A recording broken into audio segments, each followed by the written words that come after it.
आचार्य कल्प पंडित टोडरमल जी द्वारा रचित मोक्ष मार्ग प्रकाशक ग्रंथ अधिकार 8वां उपदेश का स्वरूप। जिनेंद्र भगवान के उपदेश मिथ्या दृष्टि जीवों को मोक्ष मार्ग प्रदान करने वाले हैं, अर्थात अनंत जीव राशि मिथ्यात्व की आग में, मिथ्यात्व की नींद में सोई हुई थी। तीर्थंकर को महत्व इसीलिए होता है क्योंकि उनके जन्मने से इस धरती पर मिथ्यात्व से छूटने का उपाय जगत को मिलता है। इसीलिए सौधर्मेंद्र आदि समोशरण की रचना करके उस वाणी को सभी की ओर सभी को मिले, इसके लिए व्यवस्था करता है। इतनी महत्व होता है तीर्थंकरों का कि यदि तीर्थंकर की वाणी ना हो तो ये मिथ्या दृष्टि जीव कभी भी सम्यक्त्व को प्राप्त नहीं होंगे, मोक्ष मार्ग को प्राप्त नहीं हो, है ना। तो इसीलिए 24 अवतार जिसको कहते हैं हम, है ना, तीर्थंकर रूप जन्मते हैं। अवतार मतलब कोई जीव तीर्थंकर प्रकृति को बांध कर, जो वो तीर्थंकर प्रकृति का उदय आता है तो वह जीव समोशरण में जो उपदेश देते हैं उनका स्वरूप हम पढ़ रहे हैं। तो जिनेंद्र भगवान के उपदेश 4 अनुयोग वाले हैं। प्रथमानुयोग आदि, करणानुयोग, चरणानुयोग, द्रव्यानुयोग आदि 4। ठीक है। तो प्रथमानुयोग जो है वे कथा माध्यम से चरित्र के जीवन चरित्र के माध्यम से हमें पाप से छुड़ाकर धर्म में लगाते हैं, है ना। जो अल्प ज्ञान वाले हैं, तुच्छ ज्ञान वाले हैं, है ना, उनके लिए यह प्रथमानुयोग होता है। ठीक है। फिर करणानुयोग होता है जो जीव अपने उपयोग को धर्म में लगाना चाहते हैं, ऐसे जीवों के लिए करणानुयोग होता है, क्योंकि वहाँ जीव के स्वरूप का विस्तार, कर्मों के स्वरूप का विस्तार और त्रिलोक के स्वरूप का विस्तार पाया जाता है। तो जिससे यह होता है कि यह जीव उसकी सूक्ष्मता जानता है और तत्वज्ञान उसका निर्मल होता है, मतलब उसका उपयोग सूक्ष्म होता है जिससे वह तत्वज्ञान प्राप्त कर सकता है। और यदि पूर्व में ही तत्वज्ञान प्राप्त किया हो तो उसी के विशेषण रूप उसे वे करणानुयोग लगते हैं। फिर चरणानुयोग का उपदेश का स्वरूप हम पढ़ रहे हैं। चरणानुयोग में उन्होंने कहा कि चरणानुयोग में इस जीव को नाना प्रकार के धर्म के साधन बताए जाते हैं। ठीक है। धर्म के साधन, तो धर्म के साधन का अर्थ क्या, जो धर्म को धर्म की ओर लेकर जाए, समझे कि नहीं। तो धर्म के जो साधन हैं वे धर्म की ओर लेकर जाने वाले हैं। उन साधनों का नाम ही आचरण है, समझे कि नहीं, जिसको आचार कहते हैं। ठीक है। आचार विचार, वर्ड सुनोगे अपने, आचार विचार। तो आचरण जो होता है वो साधन रूप होता है काय के, धर्म के। तो श्रावकों का आचरण कैसा हो और मुनियों का आचरण कैसा हो, यह वर्णन किसमें होता है, चरणानुयोग में। वर्ड भी है चरण, है ना। तो चरण अनुयोग, ठीक है। तो जहाँ हमारे आचरण होगा वह अनुयोग। तो हम आपको पूछते हैं कि मतलब थोड़ा सा ऐसे समझ लीजिए कि ये सब क्या है, धर्म के प्राप्ति के साधन है। अब हुआ ये है कि हमने साधनों को साध्य मान लिया, अर्थात हमारे को ये जो धर्म के साधन थे हमने इसको धर्म के साधन नहीं धर्म ही मान लिया, समझ रहे। और हमारा साधन धर्म क्या है, यानी साध्य क्या है, धर्म के साधन है नहीं। तो धर्म क्या है, वस्तु को स्वभाव धर्म होने से, मैं जीव होने से, जीव नाम की वस्तु होने से मेरा ज्ञान, दर्शन, चेतना, आनंद, साक्षी भाव, यह मेरा धर्म है, समझ रहे। जिसमें शांति है, आनंद है ना, निराकुलता है और मतलब सब कुछ अच्छा है जहाँ पर, है ना, जहाँ मुझे जिसकी मुझे चाहिए थी, जो मुझे चाहिए था, मुक्ति है वहाँ पर, है ना। तो उस वह मुक्ति दुखों से मुक्ति, वह निराकुलता, वह शांति, वह सुख रूप अवस्था, स्वभाव रूप अवस्था, निर्भर रूप अवस्था, सहजता अवस्था, वह मेरा साध्य है। समझ रहे कि नहीं? वह मेरा धर्म है। और उस धर्म की प्राप्ति के लिए साधन रूप जो होता है वो श्रावकाचार और मुनियों का आचरण होता है। समझ रहे? श्रावक का आचरण पालन करेंगे तो आपको साध्य की कुछ प्राप्ति होगी थोड़े अंश में, और अगर आप मुनि का आचरण करेंगे तो आपको साध्य की पूर्ण प्राप्ति होगी। एकदम सिंपल है। अगर आपकी शक्ति कम है तो आपको सुख भी कम मिलेगा, शक्ति बढ़ेगी तो सुख भी बढ़ेगा। समझ रहे कि नहीं? तो ये जो श्रावकाचार, अगर हम बोले हम श्रावकाचार में रुकेंगे तो सुख पूर्ण नहीं मिलेगा, साध्य की प्राप्ति पूर्णतः नहीं होगी, आंशिक प्राप्ति होगी। समझे क्या नहीं? और मुनि बनेंगे तो मुनि बनकर भी साधना करेंगे तो फिर पूर्णतः प्राप्ति होगी। किसकी? शांति की, सुख की, निराकुलता की। समझ रहे? वो सब बोल चुका हो। तो ये साधन है और वो साध्य है। अब हम भगवान जी भी अब हमारे जीवन में, अब हम श्रावक बोले जाते हैं, है ना? अब हम है जीव, हम मनुष्य पर्याय लेकर आए पूर्व कर्म के उदय से, ठीक है? तो हमारा आचरण कैसा हो, हमने क्या करे कि हमारे को सुख शांति मिले। तो इसलिए कहा आपको देव पूजा आदि 6 आवश्यक है कि तुझे रोज करने पड़ेंगे। 6 आवश्यक है ना? 6 कर्माणि दिने दिने, प्रतिदिन करने होंगे। देव पूजा देव प्रतिदिन करनी पड़ेगी, गुरु उपासना प्रतिदिन करनी पड़ेगी, स्वाध्याय प्रतिदिन करना होगा। बोलो आगे। संयम, तप और दान, ये प्रतिदिन करने होंगे। इससे क्या होगा? तुझे वह बोलो वही वो जो मैंने साध्य कहा उसको एक भाव, एक ही वर्ड में कहना है तो वीतराग भाव। क्योंकि वीतराग भाव में क्या हो गया? राग द्वेष मोह नष्ट हो गए। समझे कि नहीं? मतलब क्या बचा? ज्ञान दर्शन आनंद शांति। तो तुझे वीतरागता की सिद्धि यानी साध्य है हमारा, अगर वीतरागता, तो तू यदि श्रावक का आचरण मतलब ये 6 आवश्यक पालन करेगा तो तुझे आंशिक वीतरागता प्रकट होती है। बराबर है कि नहीं? देव पूजा करेंगे तो किसके होती है? तो हमारे भूत राग द्वेष छूटते, तब हम देव के पास आते। बराबर है कि नहीं? गुरु पूजा, गुरु उपासना, बहुत सारे राग द्वेष छोड़ोगे तो गुरु उपासना हो। स्वाध्याय में भी पूरी तरह राग द्वेष छूटेंगे और पढ़ाई चलेगी तो वितरागता आएगी। समझ रहे? संयम भी राग द्वेष को छोड़ना ही संयम है ना? तब भी क्या है? इच्छाओं का निरोध, राग द्वेष को छोड़ना ही तब है। और दान भी राग जिससे है उसका दान कर देना, है ना? तो ये सब क्या है? वीतरागता आंशिक प्रकट होती है श्रावकाचार से। समझे कि नहीं? तो हम ये सब क्यों करें? हमारे अंदर वीतरागता प्रकट होने के लिए। मतलब जैनत्व का मूल उद्देश्य, मतलब श्रावकों का मूल उद्देश्य क्या है? वो वीतरागता प्रकट करने के लिए ही यह आचरण पालता है। हमको पता नहीं है ये हम क्यों करते, इसलिए क्लैरिटी कर लो। देखो, जैसे और अगर गहरे सादी भाषा में कहे तो ये जैन धर्म है। जैन धर्म जैन किसको कहते हैं? जो जिनेंद्र भगवान को मानता। जिनेंद्र भगवान का अर्थ क्या? जो इंद्रिय जीतते हैं। इंद्रिय जीतते का अर्थ वीतरागता ही होता है वैसे। समझे कि नहीं? राग द्वेष मिट गए इसीलिए इंद्रिया जीत ली। समझे कि नहीं? तो जिन्होंने इंद्रिय जीती यानी वीतरागी जो है, तो वीतरागी का अनुयायी वीतरागी होना चाहे तो वीतरागी का अनुयायी है। समझे कि नहीं? अगर वो वीतरागी होना ही नहीं चाहता तो वीतरागी का अनुयायी नहीं है वो। ध्यान सुन लेना क्या कह रहे, समझे क्या?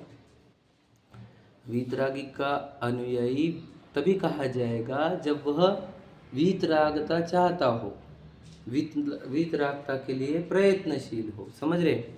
अगर वो वीतरागता चाहता नहीं, वीतरागता के लिए प्रयत्नशील नहीं है, तो वीतरागी का अनुयायी ही नहीं है।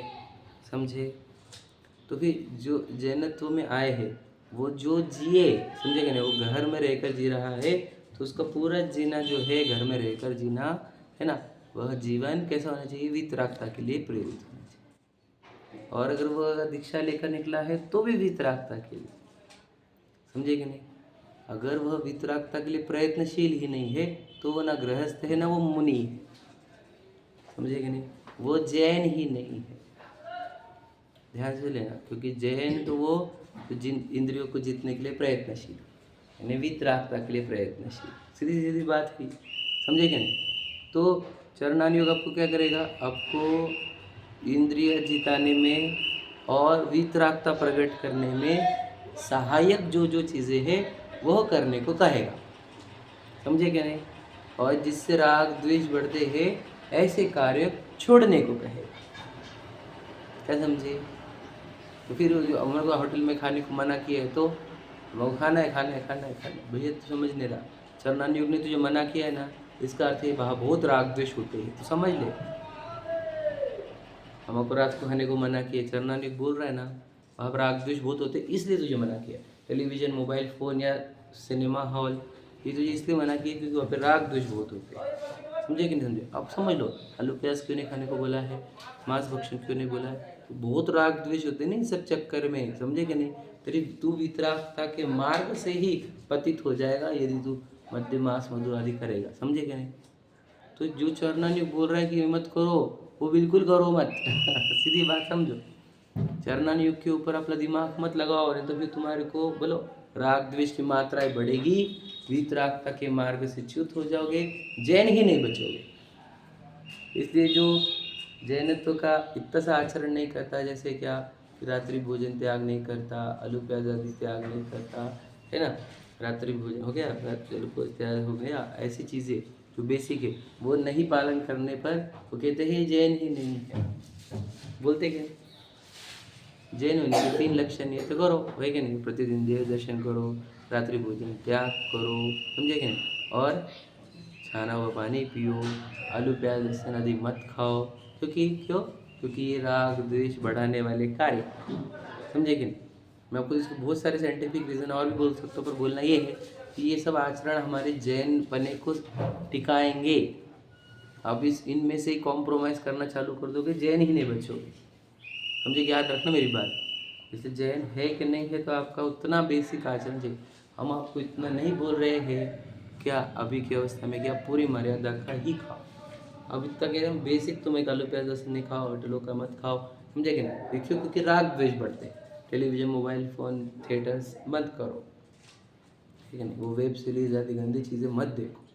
समझे? क्यों? क्योंकि वो सब राग द्वेष से गर्भित है, वितरागता से मार्ग से दूर लेकर जाती है। समझ रहे? तो अन्याय अनिति अभक्ष मत करो। तो अन्याय अनिति अभक्ष में क्या, परस्त्री पर पुरुष आदि भी, समझे क्या नहीं? सब वो सब क्या है, राग द्वेष बढ़ाने वाले मार्ग। हम राग द्वेष घटाने वाले मार्ग में आए हैं। हम उनके अनुयायी है जो बिल्कुल भी राग नहीं करते, वो शरीर का राग नहीं करते। हमारे देव देखो, हमारे गुरु देखो, जो शरीर का राग नहीं करते वो बाल को भी खींच खींच कर निकालते हैं, लोंचन करते हैं, लोच। समझे क्या नहीं? समझ रहे? केश लोच होता है, खींचा जाता है उनको। तो उसे जो शरीर का जो राग नहीं रखते उनके अनुयायी होकर हम रागी द्वेषी रूप हो जाएंगे, राग द्वेष को भी बढ़ाते रहेंगे तो हम उनके अनुयायी नहीं कहे जाएंगे। समझ में आ रहा है? तो जैनत्व के आचरण का पूरा नियम मैंने आपको बताया। जैनत्व आचरण कैसा रहता है और क्यों होता है वो भी समझा दिया कि हमारे को ये क्यों नहीं कहा ये नहीं करने को, क्योंकि कौन सी चीज़ें करने को नहीं गई है, कौन सी चीज़ें करने को नहीं गए चरणान युग में जिससे राग द्वेष बढ़े, और कौन से कार्य करने को कहा है जिससे राग द्वेष घटते। मैं समझे कि नहीं? मतलब इतना सिंपल है। हमको जब ये लॉजिक नहीं पता तो हमको लगता है ये क्यों नहीं करने को, ये क्यों नहीं करने का, ये क्यों नहीं करने का, ये क्यों नहीं करने का। समझे क्या? अब जिन वाणी पढ़ते ध्यान से तब समझ में आता है कि इसलिए कहा था कि उधर राग द्वेष बढ़ते हैं हमारे। समझे क्या नहीं? और ये करने को क्यों कहा? क्योंकि राग द्वेष घटते हैं। राग द्वेष घटने पर शांति भी बढ़ती है। समझे कि नहीं? निराकुलता बढ़ती है ना, चिंताएं घटती है, आनंद मिलता है। समझ रहे? प्रमोद होता है, संतोष होता है। समझे कि नहीं? ये सब होता है। तो ये चरणों का पालन करने से आपको आनंद आएगा। हमको लगता है नहीं नहीं नहीं, इतने नियम लेंगे तो हमारा कैसा हो, समझता नहीं, तो उल्टा पकड़ना। समझे क्या? गहराई से समझना। पढ़ते अपना चाहो।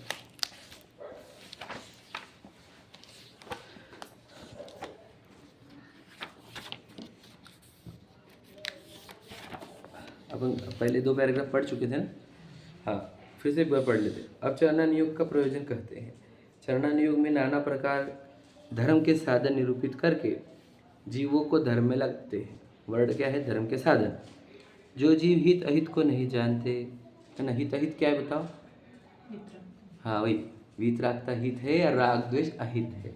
समझ रहे? सिंपल बात है। हिंसादि पाप कार्य में तत्पर ही रहते हैं, मतलब राग द्वेष में। समझे?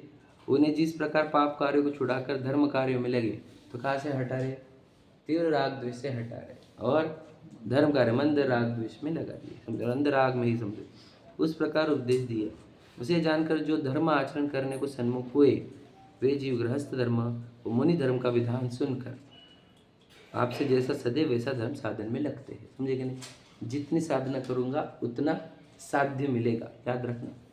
साधना में डिले करोगे, साध्य भी डिले होगा। साधना में कमी रखोगे, साध्य में भी कमी रहेगी। समझे कि नहीं? एकदम सिंपल, ध्यान रखना। साधन हमारे पास है, बराबर है, देवशास्त्र गुरु मिल गया है ना। साध्य भी पता चल गया कि मुझे अनंत सुख, अनंत शांति सब चाहिए, ठीक है। अब क्या बची? साधना। तो क्या साधना में क्या कहा हमने? कमी रखोगे तो साध्य भी कम मिलेगा। साधना में देरी करोगे तो साध्य में भी देरी होगी। समझे कि नहीं? साधना बोरिंग लगेगी तो साध्य प्राप्त ही नहीं हो। समझ लीजिए बात को, ठीक है। तो क्या करना चाहिए? शक्ति प्रमाण साधना करती ही रहनी चाहिए। साधना मतलब करना क्या है हमारे को? अब श्रावक अवस्था में देव पूजा, गुरु उपासना, छठ आवश्यक करते रहो। जिन वाणी ने यानी चरणानुयोग जो नहीं बोलता है करने को, वो मत करो। हो गया, अब से हो जाएगा। फिर शक्ति प्रमाण करते ही रहो। ऐसा मत करो कि नहीं नहीं नहीं ऐसे थोड़ी है, ऐसे थोड़ी, ऐसे थोड़ी, ऐसा मत करो। आपसे साध्य दूर हो जाएगा, वितरागता दूर हो जाएगी, राग द्वेष बढ़ जाएंगे, ठीक है। देखो, ऐसे साधन से क्या होता है? कषाय मंद होती है। समझे कि जितना साधनों का प्रयोग करोगे उतनी कषाय मंद होगी, और उसके फल में इतना तो होता है कि कुगति में दुख नहीं पाते। मतलब क्या? वो जीव कुगति में नहीं जाएगा। समझे कि नहीं? साधन का प्रयोग करेगा तो कुगति में नहीं जाएगा, क्योंकि ये साधन बहुत अच्छी चीज़ है ना। हमको पवित्र साधन मिले हैं। सच्चा जिनेंद्र भगवान का धर्म मिल गया, जिनेंद्र भगवान मिल गए, जिनवानी मिल गए। साधन सही है तो साधनों का प्रयोग सही करने पर कषाय तो मंद होगी ही, यानी क्या? आपको तकलीफें भी कम होगी और कुगति में भी नहीं जाना पड़ेगा। समझे कि नहीं? जो साधनों का ही अस्वीकार करेगा वो तो कुगति में ही जाएगा। समझे कि नहीं? जैसे को हाँ, निश्चयभाषी, ठीक है। निश्चयभाषी जी कुगति में जाता है क्योंकि साधनों का अस्वीकार करता है, साधनों को निरर्थक कहता है, निरर्थक बतलाता है। समझे कि नहीं? निरर्थक मतलब क्या? बिना प्रयोजन के, कोई लॉजिक नहीं है। हाँ हाँ, निरर्थक बोला ना हमने कि उसको लगता है कि इसका कोई लॉजिक ही नहीं है, इलॉजिकल है। और जब क्यों लॉजिकल थे, समझे ना। निरर्थक का अर्थ होता है कि उसको वो समझता है कि इसका कोई प्रयोजन ही नहीं है ना, पर प्रयोजन थे उसके पीछे। समझे कि नहीं? हम साधना से साध्य करना चाहते थे। तो देखो, जैसे बहुत सी पूजन में आता है कि डिमांडिंग होती है कि करो तो शांति भगवान जिनेंद्र, करो तो शांति। वो क्या है? हाँ समझ में, करो जी शांत है ना, वो जो है ना, जो तो कहीं कहीं पे मिलेगा आपको। बहुत जगह आता है ऐसा है कि अपन डिमांड करते हैं वैसी बात की। हाँ, देख सुख ले। मिले, शांति मिले, ऐसा हो। हाँ ठीक है। तो याद रखना, ये तत्व ज्ञान जिन्होंने प्राप्त किया है, ऐसे जीव ये समझते हैं कि ये सिर्फ कहने की बात है, भगवान जी देंगे नहीं। लेकिन जहाँ तत्व ज्ञान नहीं है वो ये मानते हैं कि भगवान जी है, ऐसा करेंगे। समझेगा? इतना ही फर्क है। तो अपन भी भाव विमुक्त हो जाते ना कि हाँ यार। देखो, जैसे एग्जाम्पल, मैडम आप मुझे अच्छा पढ़ा देना, समझे कि नहीं, मुझे फर्स्ट रैंक दिला देना। तो जो समझदार है माँ बाप बोलते, माँ बाप मैडम से कुछ नहीं होने वाला बेटा, करने पड़ेंगे तो पढ़ाई। समझे? समझदार तो समझते हैं मैडम नहीं कराने वाली है, ना समझ बोलते हैं मैडम आपके हाथ में सब कुछ। समझे कि नहीं? तो इतना ही फर्क है। समझे? तो अब समझदार समझ जाते हैं कि भगवान जी जब हाथ पे हाथ धरे बैठे हैं, वो वितरागी है, वो थोड़ी कुछ शांति कराएंगे हमें। और कराएंगे तो फिर जो मांग रहे हैं उसकी कराएंगे, बाकी की नहीं कराएंगे तो रागी द्वेषी हो गए। अगर कर सकते ही है तो उनकी कर रहे, जो पूजा कर रहे हैं। हाँ, जो पूजा नहीं कर रहे उनकी नहीं कर रहे, तो रागी द्वेषी हो गए भगवान जी। तो लॉजिकल नहीं है वो। समझे कि नहीं? भक्ति भाव में हम बोल देते हैं कि आपसे ही सब कुछ हुआ है, आप ही सब कुछ करने वाले हो, आप ही हमारे, ये भक्ति भाव है हमारा उनके प्रति। समझे कि नहीं? पर साइंटिफिकली देखा जाए इट इज़ नॉट पॉसिबल कि वो हमारा कर दें। तो तत्व ज्ञान होगा तो ये सब चीज़ें कैसे रहेगी? अब आप अपेक्षा छोड़ दोगे लेकिन सब भावना प्रकट करोगे। समझे कि नहीं? और अगर तत्व ज्ञान नहीं होगा तो अपेक्षा ज़्यादा रहेंगी, भावनाएं कम। समझे कि नहीं? फिर वहाँ पर याद रखना, आपको तो भावना ऐसी मर जाती है और बच जाती है सिर्फ अपेक्षा। और अपेक्षा भंग होने पर भगवान जी से ही दुश्मनी हो जाती है। समझे कि नहीं? याद रखना। और जहाँ अपेक्षा नहीं है, भावना ही है, वहाँ पर तो कोई डिमांड ही नहीं है, कुछ करो ऐसा भी कुछ नहीं है। समझे कि नहीं? इसलिए अपेक्षा भंग नहीं होती, ना भगवान जी से दुश्मनी होती। समझे कि नहीं? ऐसा सिंपल है। अभी जब याद रखना, जब अपेक्षा नहीं होती है उस भक्ति को ही सर्वोच्च भक्ति कहते हैं, निष्काम भक्ति। ये तो अजैनों में भी वर्ड फेमस है ये, निष्काम भक्ति। समझे कि नहीं? वही सबसे सर्वोच्च भक्ति है। और सकाम भक्ति, सकाम मतलब कामना सहित, निष्काम मतलब कामना रहित। सकाम भक्ति, उसकी वैल्यू ज़्यादा रखना, मैं बोलूँ उसकी वैल्यू बहुत कम है। क्यों? क्योंकि भक्ति उस कामना की चल रही है, वो व्यक्ति की नहीं, है ना? समझे कि नहीं? निष्काम भक्ति में गुणों की भक्ति चली जा रही है। और भक्ति शब्द का अर्थ क्या? गुणानुवाद, गुणों के प्रति अनुराग होना। समझे कि नहीं? तो कहीं आपको ऐसे शब्द मिल भी जाए तो इसका अर्थ समझना, ये हमने भावनाओं से बोला है, ये साइंटिफिकली करेक्ट नहीं है। क्या? कि भगवान जी कुछ दे। समझे कि नहीं? क्योंकि भगवान जी कभी किसी को देते नहीं। देते तो पार्श्वनाथ जी खुद के उपसर्ग दूर कर लेते, क्यों नहीं किया उन्होंने? अतिवि से तीर्थंकर थे ना, तो अब समझ तीर्थंकर जी क्यों दूर नहीं कर पाए अपना संकट? आपके कैसे कर देंगे संकट हार? समझे कि नहीं? विचार करो, जो स्वयं के ऊपर के संकट दूर नहीं करे ना, उन्होंने किया, वो कोई आके भक्ति भाव से कर गया। समझे कि नहीं? उन्होंने नहीं किए, कोई नहीं कर सकता किसी का। समझे कि नहीं? जैसे आदिनाथ जी वो महाऋषि को रुका देते ना कि चल जल्दी से मोक्ष चले जाए, नहीं हो सकता है। वस्तु स्वरूप में अलाउड नहीं, कोई किसी का कुछ नहीं कर सकता, वस्तु स्वरूप है ये। समझे कि नहीं? सभी का एक ही रूल है ना, तो भावना में बोला जाता है।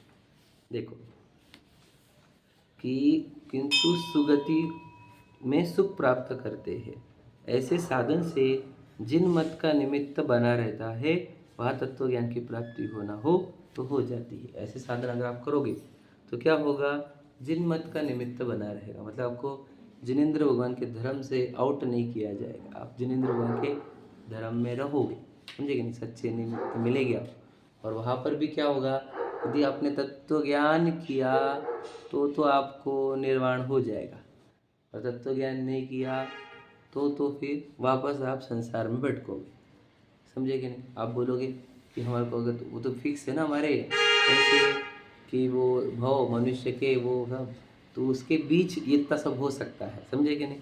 कि आपको 2000 सादिक में निकले ना, तो उसमें आपको उतने काल तक जिनेंद्र भगवान का तत्व निमित्त बना रहेगा। लेकिन आपने वो पार नहीं किया, वापस निगोद चले गए तो गया फिर सब। समझे कि नहीं समझे? तो वो निमित्त भी कब तक? वो 2000 शादी तक का ही पकड़ना आप। समझे कि नहीं? ऐसा नहीं कि आपको अनंत काल तक निमित्त मिलेंगे, ऐसा नहीं।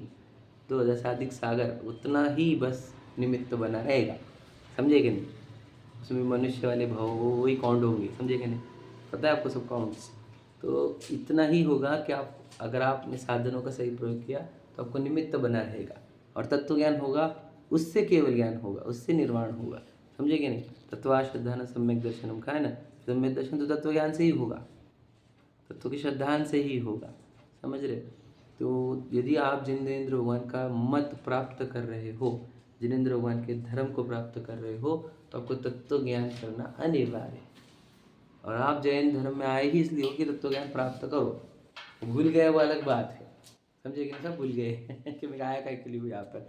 ये तो दिक्कत है, मैं आया कहाँ से कहाँ है जाना कुछ नहीं पता ना, वहाँ को ढूंढने लिखा है ना, ठिकाना ही नहीं पता हमारे को। हम तो आ गए, बस आ गए ऐसे लग रहा है हमारे को। लेकिन हम आए इसलिए थे, सोचो हम जैनत्व में इतनी अच्छी पुण्य सामग्री इसलिए लाए थे कि हम इंजॉय कर पाए, ठीक है ना? गोवा जाए, फॉरेन टूर जाए, बंगले बनाए, एसी लगाए, है ना, फैन लगाए, इसके लिए आए थे ना। बताओ, बढ़िया बढ़िया खाना बनाए, फॉरेन बच्चों को घूमने को लेकर जाए, है कि नहीं? लोग फोटोग्राफी करे, शादियों में करोड़ों खर्चा करे, इसके लिए आए थे कि हम क्या लगता है? ऐसा भूल गए सब लोग। समझे कि नहीं? बहुत दूर आ गए हैं। ओके, उसने भी तो करे थे, उसने भी तो करे थे, तो पागल है क्या? तो किससे कंपैरिजन कर रहा है? ये सब निगोद जाने वाले लोग हैं बेचारे। समझे कि नहीं? उनसे बराबरी करेगा, कंपैरिजन करना मत। मैं तो इसलिए हमेशा बोलता हूँ कि देखो ये भी तो कर रहे हैं, अरे भैया कंपैरिजन मत करना। बहुत सारे जीव राशि याद रखना, यानी पूरी की पूरी जीव राशि निगोद में ही जाने वाली, रिटर्न कुछ निकलने वाले उसमें से। किससे बराबरी कर रहा है भैया? किसको देखा देखी काम कर रहा है? समझे कि नहीं? इतनी जीव राशि निगोद जाने वाले को देखो मत, इनसे कुछ भी सीखो मत। सीखना है तो देव शास्त्र लिखा है ना, श्री देव शास्त्र गुरुवर सदैव मम परिणति में आदर्श रहो। मेरे परिणति में आदर्श रहेंगे, यानी मैंने कंपैरिजन करना तो जिनेंद्र भगवान देव शास्त्र गुरु से ही करना कंपेयर। इन लोगों से मत करो, अरे इन लोग वो भी तो कर रहे, सब दुनिया कर रही, सब दुनिया कर रही, सब दुनिया को निगोद जाना है भाई, हमारे को नहीं जाना है। तो एक से भी बराबर नहीं कर सकते हम बराबर तो सिर्फ भगवान जी से करें, देव शास्त्र गुरु से करेंगे, समझे क्या। हमारी परिणति में मिथ्यात्व नहीं रहना चाहिए, हमारी परिणति में राग द्वेष नहीं रहना चाहिए, हम भी वितरागी के अनुयायी है, समझे। किसी से बराबरी मत करना, ये निगोद वासी है, जब सब निगोद जाने वाले, अभी आए हैं भले मनुष्य में पर निगोद में जाएंगे, इनसे बराबरी मत करो, समझेगा नहीं। म्लेच्छ जैसे जीते हैं वे, उनको तो पता ही है मैं कौन हूँ, समझे क्या नहीं। खुद को शरीर मान कर जी रहे, मोह की मदिरा पीते हुए, है ना, मोह नींद में सोए हुए, उनसे कहाँ बराबरी कर, और उनके साथ रहना नहीं, उनसे बातें करना नहीं, इतना सिंपल बात समझना। उनसे तो बात भी करना मुश्किल है, मैं तुम बात करने को ही तकलीफ बोलता हूँ, सब मोह की बातें करते, निद्रा की, ठीक है। चलो, तथा जो जीव तत्वज्ञानी होकर चरणान योग का अभ्यास करते हैं, उन्हें यह सर्व आचरण अपने वीतराग भाव के अनुसार भाषित होते। आगे लाइन समझिए, अगर तत्व ज्ञान कर लिया तुमने तो आपको पता चलेगा ये जितना आचरण है ये मेरे वीतराग भाव को प्रकट करने के लिए मदद कर रहा है। समझे कि नहीं, मतलब ये संवर निजरा का मदद करता है मेरे, समझे ना। तो उसको एक पूरा आचरण एकदम आनंदमय लगता है, और मिथ्या दृष्टि को पूरा आचरण दुखदायी लगता है। क्या समझे, फर्क समझ रहे क्या आप। क्यों उसको क्यों आनंददायी लगता है, क्योंकि उसको चाहिए, देखो सम्य दृष्टि मतलब क्या, जिसकी श्रद्धा सही हो, श्रद्धा सही हो मतलब जिसको संवर निजरा उपादेय लगती है, आसुर बंध हे लगते हैं, वितरागता उपादेय लगती है, राग द्वेष हे लगते हैं, उसी को सम्य दृष्टि कहते हैं, उसी को तत्वज्ञानी कहते हैं। तो ऐसे जीव को जब ये आचरण करके वितराग भाव प्रकट हो रहा है, संवर निजरा प्रकट हो रही है, राग द्वेष नष्ट हो रहे, तो उसको आचरण आनंददायी लगते हैं कि वाह मुझे जो चाहिए था वो इस आचरण से वो सहजता से मिलता है, समझे कि नहीं समझे। और मिथ्या दृष्टि को यही आचरण बड़ा बड़ा दुखदायी लगता है, लेकिन अब उपवास, समझे कि नहीं। अब सम्यक दृष्टि को उपवास और मिथ्या दृष्टि को उपवास कैसा है बताओ। सम्यक दृष्टि को उपवास और मिथ्या दृष्टि के उपवास में क्या अंतर है आरंभ भैया बताओ। उपवास में सम्यक दृष्टि वो उपवास को अच्छा मानकर करता है, क्यों, क्योंकि वह उसको भावना होती है कि मैं निद्रा कर रहा हूँ। ध्यान नहीं अच्छे से बोलो स्तुति। सम्यक दृष्टि जी उसके पास करता है ताकि उसकी वो ऐसी आदत लगाना चाहता है कि मैं भी धीरे धीरे भोजन आदि का वो छोड़ूं। ठीक है बोलो। मिथ्या दृष्टि उसको खाने का राग नहीं होता और वो स्वाध्याय करते होते हैं। हाँ हाँ हाँ ठीक है। आपने वनवास सुना है, वनवास वर्ड क्या अर्थ होता है इसका, वन में वास करना, बराबर है, समझ रहे कि नहीं। वास शब्द का अर्थ क्या होता है, रहना, सिंपल है। और उपशब्द का होता है नजदीक, तो अपने नजदीक रहता है ना, वहाँ राग द्वेष घटते न उसके, उसको कोई राग, खाने पीने का राग नहीं, समझे, कहीं जाने का राग नहीं, तो उसको जो राग द्वेष रहित होता है, जो शांति मिलती है एक दिन के लिए, है ना, कोई एक विकल्प भी नहीं, समझे कि नहीं, अपने आनंद को, तो उसको उपवास कितना आनंददायी लगता है। और वो मिथ्या दृष्टि को बस इतने घंटे बचे, इतने घंटे बचे, बस इतनी देर बची, समझे कि नहीं, ऐसा हो जाता है। तो समझ लेना, चरणान योग मिथ्या दृष्टि को दुखदायी और सम्यक दृष्टि को अत्यंत सुखदायी। क्या समझ में आ रहा है। तो हमारे को वो दुखदायी लग रही है, सुखदायी लग रहे, इससे समझ लेना कि हम कौन है। समझे क्या, क्या कठिन लग रहा है, दुखदायी लग रहा है, तो फैन नहीं लगाएंगे तो एग्जाम्पल है, ये अब कठिन जाएगा आपको, ये आपके लेवल का नहीं है, लेकिन थोड़ा आगे बढ़ोगे समझ। तो फैन लगाना सुखदायी है कि नहीं लगाना, विचार कर, किसी बातें कर रहे हैं। तो जब जिस जिनवानी पढ़ोगे, अंदर आत्मा को पहचानोगे, तो पता चलेगा कि फैन नहीं लगाना ज़्यादा सुखदायी है, लगाना दुखदायी है, समझे कि नहीं। इच्छा से ग्रासित होते हैं हम, समझे कि नहीं, और शरीर बीमार करते हैं। फैन से तुम अगर अपने पसीना रोकोगे तो फिर तुम्हारे टॉक्सिक बढ़ेंगे बॉडी में, साइंटिफिक बात कर रहा हूँ मैं। तो जितना पसीना निकले उतना टॉक्सिक बाहर निकलेगा, तुम इतने निरोगी रहोगे, समझे कि नहीं। और बोलो, और आप पराधीनता से बचोगे, हमेशा फैन नहीं ढूंढोगे, क्योंकि आप यूज टू हो जाओगे, जहाँ जैसा मिला वैसे में, तो आपको कभी भी कहीं किसी चीज़ की ज़रूरत नहीं पड़ेगी, भिखारी नहीं बनोगे पहन के हवा के। समझ रहे? बहुत बड़ी बातें हैं, ये सब क्या बताएं, हम आगे बढ़ोगे तो समझ में आएगा, डे बाय डे बढ़ते जाओगे तो समझ में आएगा, है क्या नहीं? बेसिक लेवल पर नहीं समझ में आता, प्रो लेवल पर समझ में आएगा, बिगिनर्स लेवल पर नहीं समझ में। तो चरणानुग सुखदायी है, दुखदायी नहीं है, ठीक है। देखो, एक देश व सर्वदेश वितरागता होने पर ऐसी श्रावक दशा मुनि दशा होती है, जो मैं स्टार्ट में बोली वही है। एक देश अगर तुम प्रकट करोगे, समझेगा नहीं, तो एक देश वितरागता आएगी। मतलब थोड़ा साधन करोगे थोड़ा साध्य मिलेगा, पूर्ण साधन करोगे पूर्ण साध्य मिलेगा, समझेगा नहीं? थोड़ी साधना थोड़ा साध्य, पूर्ण साधना पूर्ण साध्य, ऐसे सिंपल है वो। साधना काय की चल रही है? साध्य के लिए, लेकिन किस बात पे कर रहे हैं हम साधना? वितरागता के लिए, समझेगे ना? तो तुम साधना में कचास छोड़ोगे, साध्य में भी कचास रहेगा। साधना पूर्ण करोगे, पूर्ण साध्य होगा।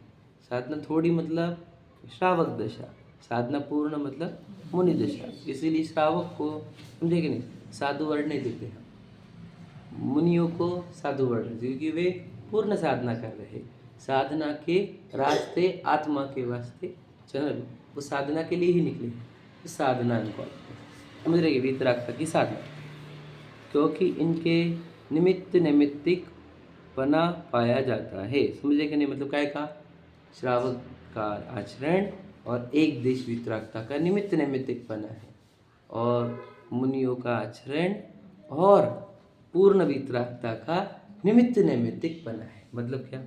मतलब क्या? देखो, मतलब आपको एक देश वितरागता प्राप्त करनी है तो आपको उधर मतलब तभी प्रकट होगी एक देश वितरागता जब श्रावकों का आचरण सही तरीके से पाला गया होगा।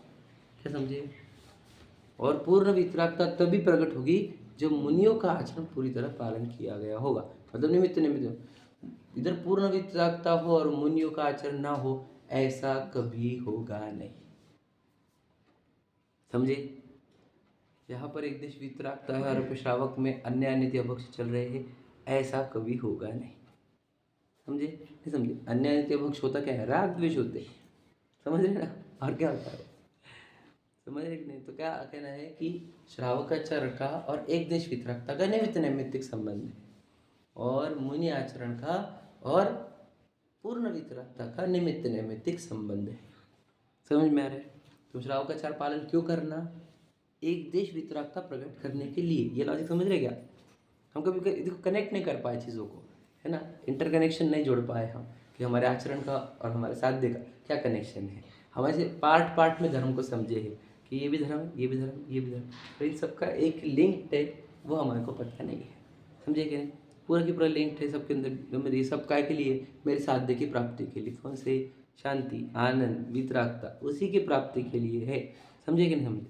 तो अगर हम आचरण पालने में गड़बड़ कर रहे हैं, समझे कि नहीं, हम अगर लापरवाह है हमारे आचरण में, हमारे खान पान में, हमारे बोलने में, हमारे रहने सहने में, तो समझ लेना हमारे को वो वितरागता, आंशिक वितरागता प्रकट नहीं होगी। क्योंकि देखो, आचरण टूटता है राग द्वेष से ही टूटता है, समझे कि नहीं? और पालन होता है तो राग द्वेष घटने पर ही, समझे कि नहीं? नहीं समझे? अब तुमको प्यास लग गई, तुमने घटाघट पी लिया, छना अंश मर्यादा के बाहर हो गए, तो क्या राग द्वेष बड़े थे इसीलिए तुमने अंश ने पी लिए मर्यादा के बाहर के, समझे कि नहीं? अगर वही समय तुम रुक जाते, पानी छान लेते, तो राग द्वेष भी घटते।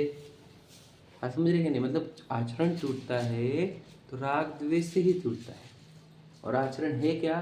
राग द्वेष घटाना। समझे कि नहीं समझे? तो हमारे कड़क आचरण हमारे वितरागता को बताते, हमारी शांति को बताते। हमारे ढीले आचरण, यानी जिसको ढीले आचरण को वर्ड क्या है जिनवानी का? ढीले आचरण को जिनवानी का वर्ड क्या है पता है आपको? शिथिलाचार। वर्ड सुने कि नहीं? ढीले आचरण को ही जिनवानी में शिथिलाचार कहते हैं। तो शिथिलाचार से क्या होता है? राग द्वेष बढ़ते, समझे कि नहीं? जितना शिथिलाचरण उतना राग द्वेष ज़्यादा, उतनी वितरागता कम, समझे कि नहीं?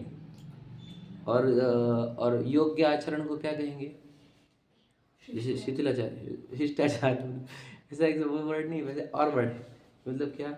यथा योग्य आचरण कहते हैं, और वर्ड भी है उसके, पर बोलना क्या है कि सम्यक आचरण कहेंगे, सम्यक चारित्र कहेंगे। तो ये जहाँ आचरण में शिथिलपन नहीं है, वहाँ पर क्या होगा, वहाँ पर वीतरागता होगी। समझे कि नहीं? अब हम गृहस्थ दशा के धारक है, तो गृहस्थ दशा के योग्य आचरण होना चाहिए हमारा। अगर हम मुनि दशा के धारक है तो मुनि योग्य आचरण होना चाहिए। समझ रहे हैं? तो वो आचरण पलते कैसे है कि अगर आज वीतरागता बनी हुई रहेगी तो आचरण बने, और आचरण टूटते कैसे है, राग द्वेष बढ़ने से। तो टूटे हुए आचरण बताते काय का है, प्रतीक है राग द्वेष बढ़ने का। लॉजिक समझ रहे क्या बोल रहा हूँ? क्या समझा? टूटे हुए आचरण क्या बता रहे हैं, अंदर राग द्वेष की मात्रा बढ़ गई है। समझ रहे कि नहीं? तो हमने कहाँ से देखा, बाहर से देखा टूटे हुए आचरण, इससे समझ में आया अंदर के राग द्वेष की मात्रा अधिक है, और जहाँ राग द्वेष की मात्रा अधिक हो वहाँ वो गुणस्थान ही नहीं है। ये सब हमारे जिनवानी का अभ्यास बताता है हमारे को। क्या समझे? एग्जाम समझेगा नहीं कि कोई बाहर का आचरण टूटता हुआ दिखा हमारे को, इससे क्या समझ में आता है, अंदर राग द्वेष की मात्रा अधिक है। राग द्वेष की मात्रा अधिक होने पर 3 कषाय चौकड़ी का भाव नहीं है, पूरी 4 कषाय दिख रही है, क्योंकि नियम भंग हो रहा है। तो 4 कषाय पूरी चल रही है तो गुणस्थान पहला होता है। ऐसे जिनवानी बताती है हमारे को। ये हमारे वचन नहीं, ये आगम वचन है, ये किसी और के वचन नहीं है। समझ रहे हैं? तो इसीलिए ऐसे मुनियों के कड़क नियम दिए वाले ये काय का प्रतीक है, इनके नियम इतने कड़क क्यों है, इनका आचरण इतना कड़क क्यों है, ये अंदर के वीतराग भाव के प्रतीक है। समझे कि नहीं? नग्नता में अगर कोई मुनि रहा है, हाथ में एक रुमाल बांध दे तो चल जाएगा आपको? क्यों नहीं चलेगा? क्योंकि वो वीतरागी नहीं रहेंगे, रागी हो जाएंगे, क्योंकि उनके हाथ में वस्त्र होंगे। तो समझ लो क्योंकि उनको राग आ गया। एक कपड़े से क्या फर्क पड़ गया तुम्हारे? राग आप समझे क्या? बॉडी को ढकने का। आप समझ रहे ना? ये लॉजिक समझ रहे कि नहीं? इसे लिख लगाओ कि वो आया, इसका अर्थ है राग द्वेष आ गया। राग द्वेष आ गया मतलब कौन सी जाति के? अनंत अनुबंधी जला। समझे कि नहीं? अनंत अनुबंधी जाति के आगे बात समझ लेना। अनंत अनुबंधी जाति के आगे मतलब प्रथम गुण स्थान आ गया। ये तो हम पूरी कर्णालिक पढ़कर बता रहे हैं। समझ रहे ना भैया? हमारा उद्देश्य किसी के नाम लेने का और किसी को ये करने का नहीं है, लेकिन जो आगम कहता है वो आगम आपके सामने प्रस्तुत करें। आचरण होता क्या है, आचरण बताता क्या है, अंदर की वीतरागता को बताता है। अरे हम तो ये भी जानते हैं किसी किसी के आचरण सही होंगे, कॉपी पेस्टेड, और अंदर वीतरागता ना हो, ये भी तो आ सकता है कभी कभी। समझे कि नहीं? को आचरण ही पालना है सिर्फ, लेकिन हम तो वो वाले आचरण की बात जिसको कर रहे हैं। साध्य ही नहीं होगा तो आचरण मालूम नहीं साध्य अपने को क्या। हाँ, लेकिन कॉपी पेस्ट से भी आचरण किए जाते हैं, जैसे वो बताऊंगा मैं आपको बाद में। पर बोलना ये है, आचरण टूटते काय के आधार पर है, राग द्वेष बढ़ने पर, और आचरण पलते किस आधार पर है, राग द्वेष घटने पर। समझ में आना? एकदम बेसिक है। देखो, ऐसा जानकर श्रावक मुनि धर्म के विशेष पहचान कर, मतलब क्या? श्रावक में क्या क्या चलता है ऐसा उसकी डिटेल्स जानना। विशेष मतलब डिटेल्स। और मुनि धर्म के योग्य में मुनि में क्या चलता है क्या नहीं चलता है, ऐसा जानकर जैसा अपना वीतराग भाव हुआ हो वैसे अपने योग्य धर्म को साध दे। अपने अंदर इतना वीतरागता ही है क्या अपन नग्न रह सकते हैं? नहीं ना, तो गृहस्थ रहकर धर्म की साधना करो। अगर आपको लग रहा है कि नहीं मुझे अब तो एक चीज़ की आवश्यकता नहीं है, अब तो मैं अपना निर्मल ध्यान कर सकता हूँ, मेरा राग द्वेष इतना घट गया है, तो तू छोड़ ये सब, चल दीक्षा ले। समझे कि नहीं? अपने अंदर कितनी वीतरागता प्रकट हुई है वो चेक करो। समझे कि नहीं? मेरे अंदर राग द्वेष कितने घटे हैं वो चेक करो। आपको लगेगा कि राग द्वेष घटना इम्पॉसिबल चीज़ है, बिल्कुल इम्पॉसिबल नहीं है जी। समझ रहे कि नहीं? इतनी ईजी है कि क्या बताए। आप बोले कर लो फिर ऐसा समझना। वो हम बताएंगे उसका भी लॉजिक क्या है। तो कहना क्या है, जहाँ मेरे को पता चलता है कि मैं एक चेतन वस्तु, मेरा दुनिया से कोई कनेक्शन नहीं, कोई दुनिया की चीज़ अच्छी बुरी नहीं, तो हमारे राग द्वेष यूँ घटते जाते हैं। लेकिन उसका एक क्रम होता है। लेकिन घटना इम्पॉसिबल नहीं है, घटना बिल्कुल पॉसिबल है, नष्ट होना भी पॉसिबल है, लेकिन वो क्रम से नष्ट होते हैं। समझेगा नहीं? तीव्रतम से तीव्रतर, तीव्र मंदतर, मंद मंदतम मंदतर, ऐसे कुछ तो भी हो, ऐसे घटते घटते नाश होंगे, समझे कि नहीं। पर कहने राग द्वेष नाश हो सकते हैं। अपने कितने नष्ट हुए हैं वो देखकर आप वैसा आचरण पालन करो, समझे कि नहीं। किसी किसी के राग द्वेष बहुत हो और फिर वो मनी दीक्षा ले ले तो करता क्या है, फिर वही दिक्कत करता है, वो नियम तोड़ता है, समझे कि नहीं। फिर भी और किसी किसी के बहुत राग द्वेष घट गए हो तब भी श्रावक दशा में रहे तो वो भी गड़बड़ कर देता है। शक्ति से कम और शक्ति से ज़्यादा नहीं करना, शक्तितः तप शक्तितः त्याग, ऐसा ही लिखा है ना, समझे कि नहीं। देखो वहाँ जितने अंश में वितरागता होती है उसे कार्यकारी जानते कि यार बढ़िया इतनी वितरागता तो अपने अंदर आ गई है, समझे कि नहीं। तो मतलब क्या, जितनी वितरागता उतने भगवान बनने के नज़दीक, समझे कि नहीं। और जितनी वितरागता दूर हो रही हो तो समझ लेना संसार के नज़दीक, समझे कि नहीं। राग द्वेष बढ़ते जा रहे हैं, समझ लेना संसार के नज़दीक जा रहे हैं। वितरागता बढ़ती जा रही है, भगवान जी के नज़दीक जा रहे हैं, भगवान बनने के, ठीक है। जितने अंश में राग रहता है उसे हे जानते हैं। अब क्या, अब समझ लो वितरागता प्रकट हो गई लेकिन अभी भी राग है, थोड़ा वितरागता है थोड़ा राग है, तो जितना राग है उसको हे जानते। कब ये नष्ट होगा और कब पूर्ण वितरागी होंगे, ये गृहस्थ दशा के एंगल से बताओ या फिर छठवें गुणस्थानवर्ती मुनराज के एंगल से देखो।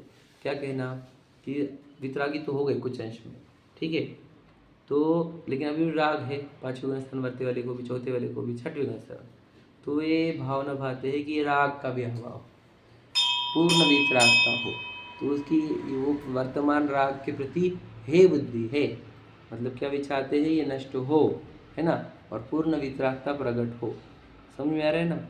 वो ये उनकी भावना रहती है, मतलब जितना वितरागता प्रकट हो गई उसकी खुशी, जितना राग है उसका दूर करने का प्रयत्न, समझे। निरंतर ऐसा रहता है, ऐसा नहीं हो जाता कि राग अच्छा लगने लग जाए। राग अच्छा लगने लगना मिथ्यात्व होता है, समझे कि नहीं। सिंपल समझो, ठीक है। हम पूर्ण वितरागता को परम धर्म मानते हैं, देखो लिखा है कि नहीं, संपूर्ण वितरागता ही परम मतलब उत्कृष्ट धर्म है। तो धर्म कौन सी जगह का नाम है, कोई जगह का नाम है कि धर्म नहीं है। कौन सी व्यक्ति का नाम है परम धर्म, कोई व्यक्ति का भी नाम है, व्यक्ति नहीं, वस्तु नहीं, समय नहीं, समझ लीजिए फिर है क्या, भाव का नाम, भाव गुण नहीं, समझे कि नहीं। अब आप बोलेंगे कौन से भाव, तो पर्याय, पर्याय कौन से, चरित्र गुण की, कौन सी पर्याय, स्थिरता, किस में, स्वभाव में, समझे, स्वभाव में स्थिरता, उसका नाम वितरागता, क्योंकि राग द्वेष नहीं हुई, ज्ञान दर्शन रूप रह गए, वह धर्म है, समझे कि नहीं, परम धर्म है। और वही उपदेश आपको भगवान जी दे रहे हैं, स्वभाव में स्थिर रहो, राग द्वेष मत करो, है ना, और इससे ही फिर क्या होगा, आपको निर्माण की प्राप्ति होगी। तो कोई जगह का नाम नहीं है, भाव प्रकट करना है, कौन सा, वितराग भाव। वितराग भाव कठिन है कि राग द्वेष कठिन है, बताओ, दोनों में कठिन क्या है।